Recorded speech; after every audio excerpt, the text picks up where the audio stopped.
جنگل میں ہوتا ہے ایک شیر اور شہر میں ہوتا ہے خلیفہ۔ ان کے علاوہ جو ہوتے ہیں وہ صرف ہوتے ہیں اور ہونا کافی نہیں ہے۔ ایسے بنو کہ دوبارہ ہونے کی ضرورت ہی نہ ہو۔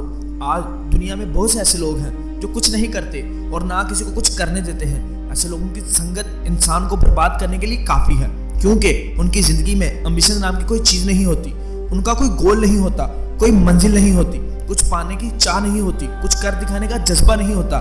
یہ بندے جانوروں سے بھی بدتر ہوتے ہیں، جو کھا پی کر سو جاتے ہیں اور ایک دن مر جاتے ہیں۔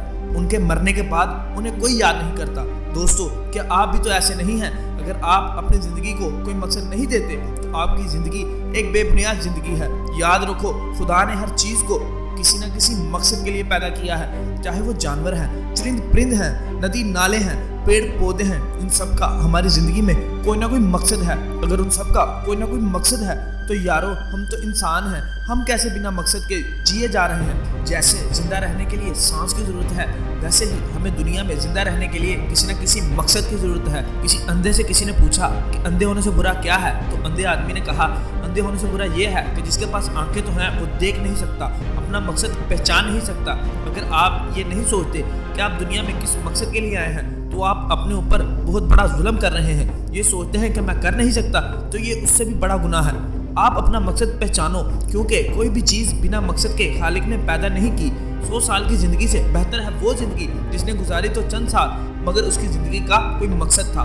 اگر آپ یہ سوچتے ہو کہ آپ ایک دن مر جاؤ گے تو ابھی تو آپ زندہ ہو، آپ ابھی تو کوشش کرو، شاید آپ کو کچھ کرنے سے دوسرے لوگوں کے لیے آسانی پیدا ہو جائے۔ چاہے آپ کسی بھی مذہب سے ہو، کسی بھی ملک سے ہو، لیکن انسانیت کا ذکر ہر مذہب میں ملتا ہے، اور یہ بھی ملتا ہے کہ دوسروں کے لیے آسانیاں پیدا کرو۔ آج دنیا میں جتنے بھی کامیاب لوگ ہوئے ہیں ان سب کا کوئی نہ کوئی مقصد تھا۔ رائٹ برادران کا مقصد تھا انسان کو آسمان کی اڑان کروانا۔ گراہم بیل کا مقصد تھا میلوں دور ایک دوسرے سے رابطہ کروانا۔ تھامس ایڈیسن کا مقصد تھا رات کی تاریکی میں بلب لگانا۔ ان سب کا کوئی نہ کوئی مقصد تھا جس کی وجہ سے دوسرے لوگوں کی زندگیاں آسان ہوئی، ان کی زندگیوں میں کچھ نئی چینجنگز آئی۔ خود کے اندر جھانکو اور خدا کے ان اشاروں کو سمجھو جس کی وجہ سے تم دنیا میں پیدا کیے گئے ہو۔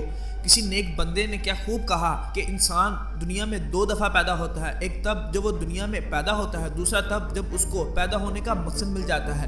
اٹھو اور جاگ جاؤ، اپنی زندگی کا ایک مقصد بناؤ جس سے تم دنیا میں اپنا نام چھوڑ جاؤ۔ جب تمہیں تمہارا مقصد مل جائے تو اس کو پورا کرنے کے لیے دن رات ایک کر دو۔ ہو سکتا ہے کہ شروع میں کچھ ناکامیوں کا سامنا کرنا پڑے، مگر آپ نے گھبرانا نہیں ہے، اپنے گول پر فوکس کرنا ہے اور آگے بڑھنا ہے۔ چاہے لاکھ مشکلیں آئیں، آندھی آئیں، طوفان آئیں، ہمیں ڈٹے رہنا ہے اور آگے بڑھنا ہے۔